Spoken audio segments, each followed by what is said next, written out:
there. In this video, I am walking you through a quick little chat on how, if your hips can't rotate externally, you might be creating a twist through your knee and lower leg and foot, which will be contributing to knee pain. So we're going to demonstrate this from a sitting cross-legged position. When we sit cross-legged, it is dependent upon the ability of our pelvis to extend, therefore sort of push forwards slightly, so we have a slight arch in our lower back. It's dependent on the ability for our hips to be able to externally rotate and abduct. So our femurs, our thighs, need to be kind of taken out to the side, and the knees and the lower legs sort of tuck in below. When I see people sit cross-legged, and this movement pattern will show itself off in other exercises as well, it's not just this, but this is kind of a common one that I see.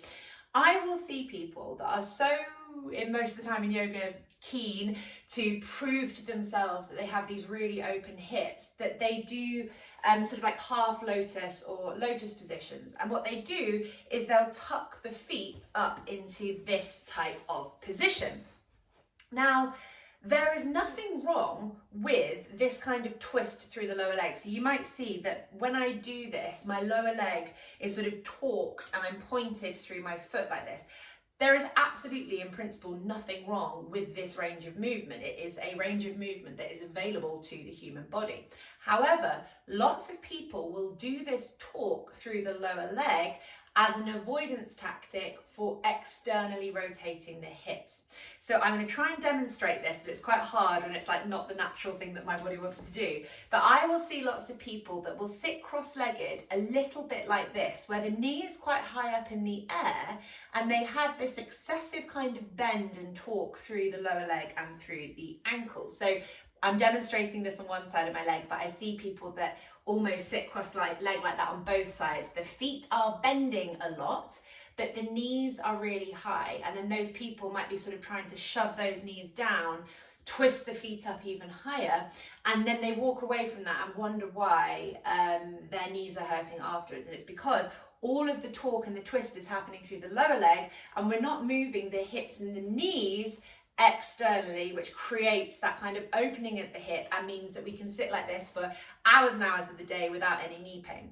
So one of the ways in which you can start trying to retrain your body out of this, I mean, there are loads of ways that you can do it, and the answer is going to be working on the rotation of your hip without compromise and compensation from the pelvis and the lower legs. But anyway, one of the ways that you can do that is by flexing your feet when you are sitting cross-legged.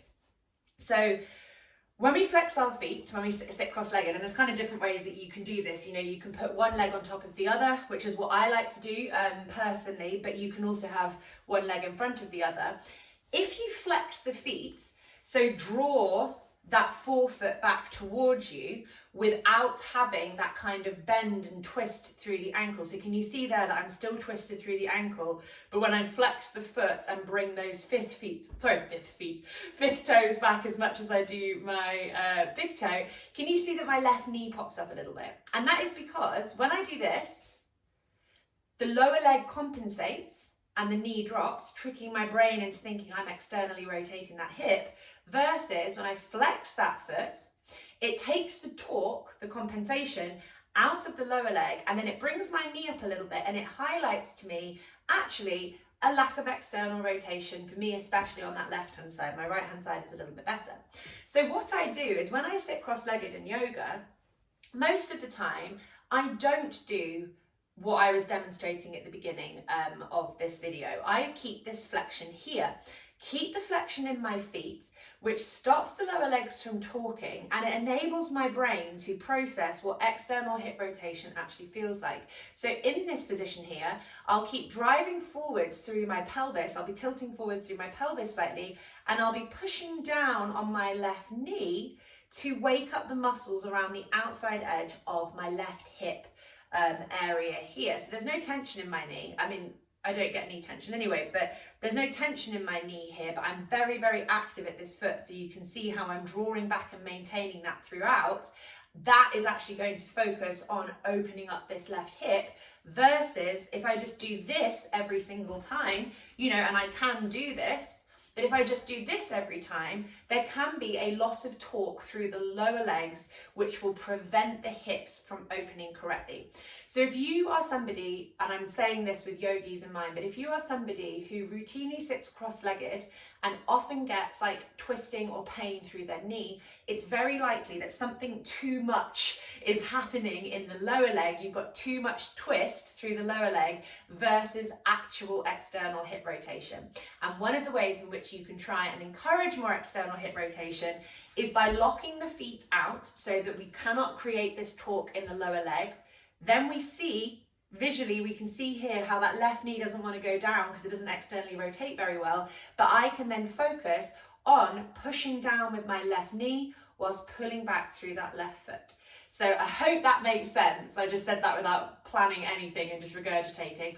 I hope that makes sense. Have a little play around for yourself. And remember, with all of these postures, it's not about how that end posture looks. It's about what your body is having to do to achieve that posture. So you can do things that you think look really amazing and really, really fancy, but if your body is compensating every time you try and do that, at some point in the future, your body's going to kind of crack, it's had enough, and it will start giving you symptoms of aches and pains because it can't handle that compensation any longer. Rather than just doing the thing over and over and over again that causes you the pain, let's ask ourselves the question, why is the pain there? In this case, the hip can't extend properly. How do I get my hip rotating properly? I need to prevent the compensation through the lower leg. Let's get rid of that compensation in the lower leg. Then I can push down with my knee and with the outside of my glute to open the hip up into external rotation without that compensation being there, and therefore ultimately long-term less and less knee pain as that becomes more habitual in your movement patterns.